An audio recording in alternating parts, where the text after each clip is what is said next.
back to Use It or Lose It, where I help you keep food out of the landfill and get every penny out of your food dollar.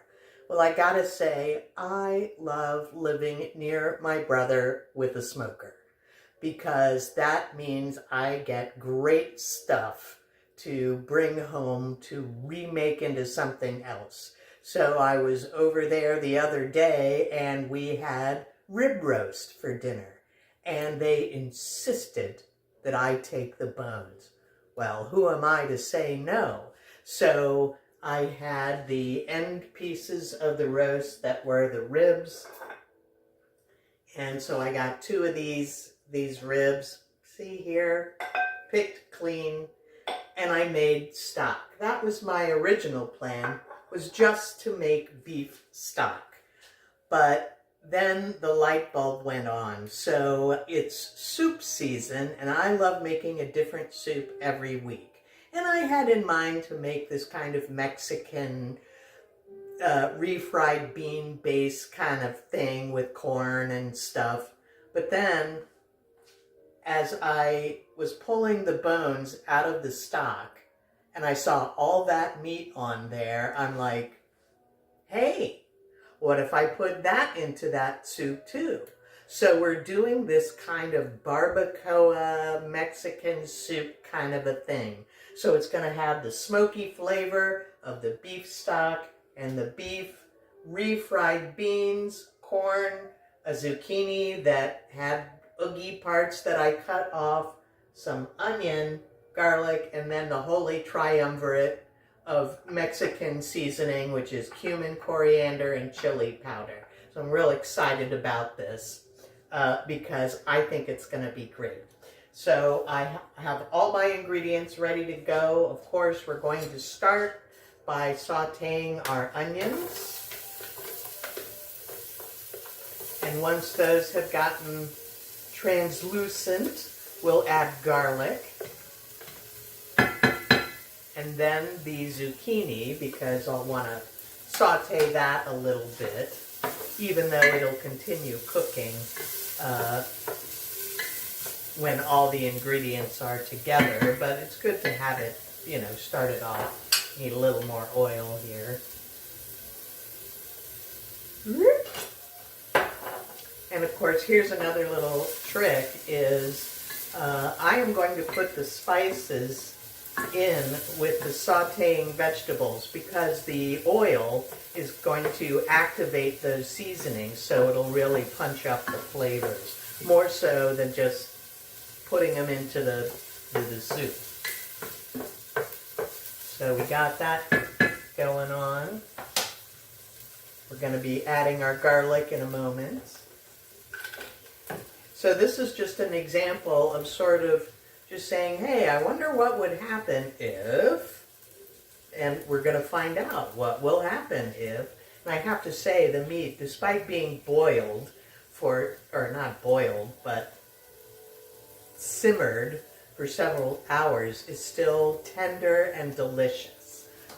So that, I think, is going to be a great addition to this.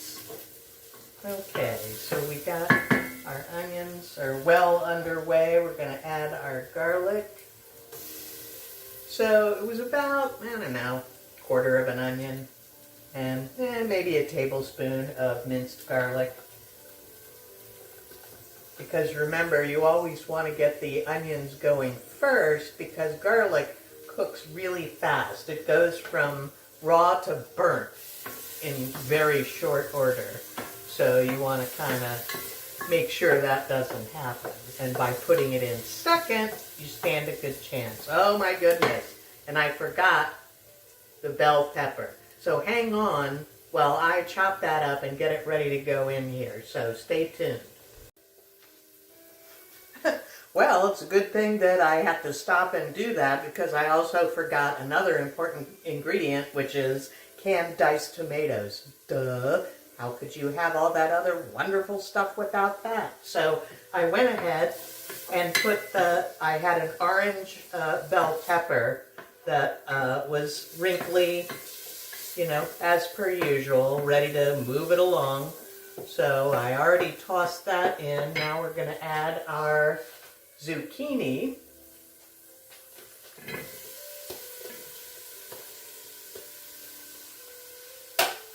And we're going to do our first layer of flavor. So a little coriander.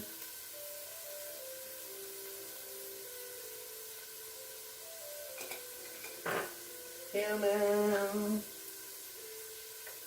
I like lots of cumin. And chili pepper.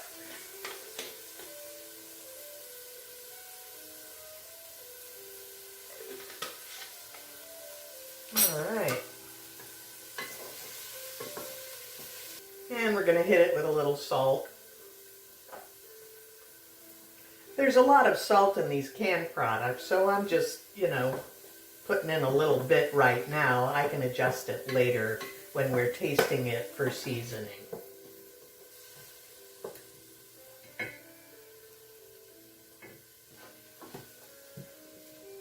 Another great thing about this, you know how I love pantry meals. These are all canned goods that I always have on hand. That's sautéing nicely. Because then the next step is to add all of our canned ingredients plus our broth, get that all mixed up, get those flavors to meld. We'll add the beef last since that's well cooked, and then it's just going to be like heating it through and getting those flavors, all the flavors to meld. Okay. I think this is ready for phase 2. So we're going to start with our corn, can of corn, can of tomatoes, and for once I listened to my own advice and got a pan that was bigger than I thought I would need because, yeah, this would not have fit into the 3-quart pot. Okay. Gonna mix that stuff up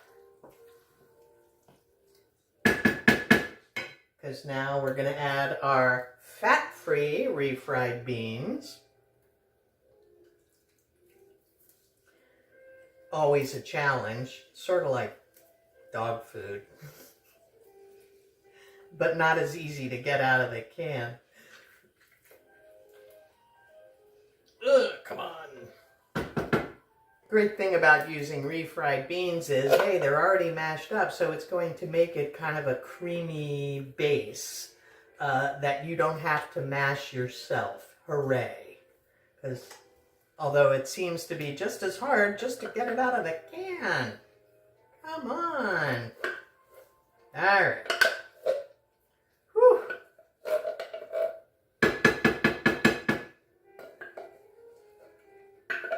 There we go. Finally.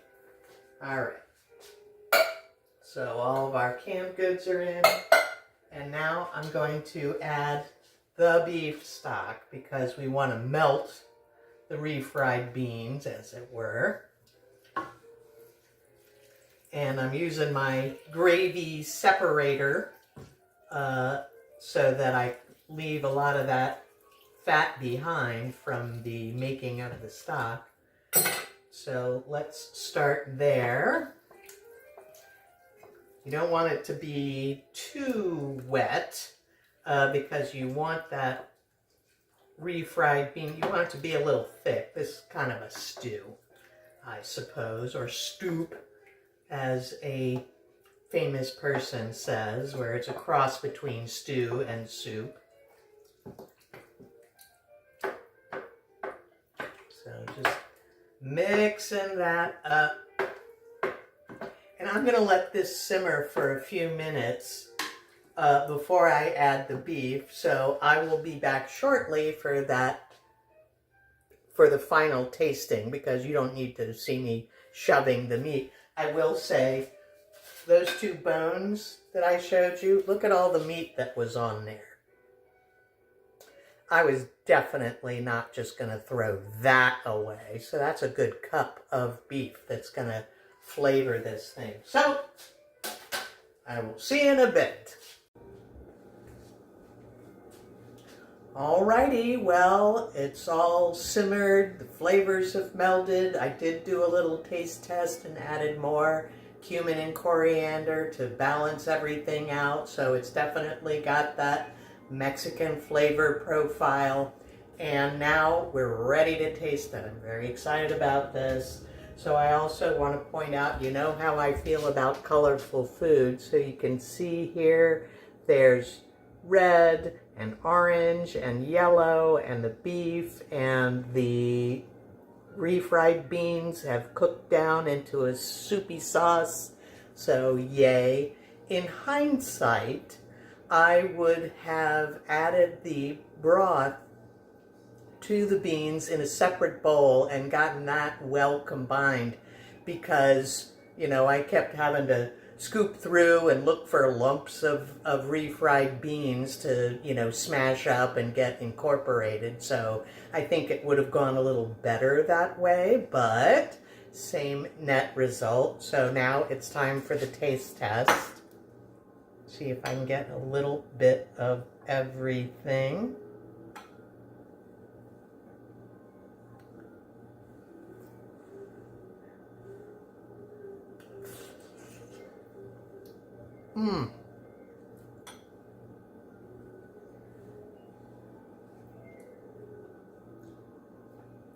Terrific.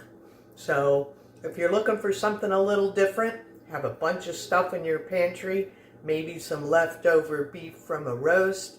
You can use store-bought beef broth. I just, you know, or stock. I just happen to make some, so hey, why not use it? But it's got this wonderful smoky flavor from the smoked bones and meat, and it is just delicious. So big thumbs up, and got rid of a wrinkly pepper, a mushy zucchini, quarter of an onion that had to move out, and you know, the meat off of the bones. So big win on keeping that stuff out of the landfill. So that's it for today, and I'll see you next time. Bye.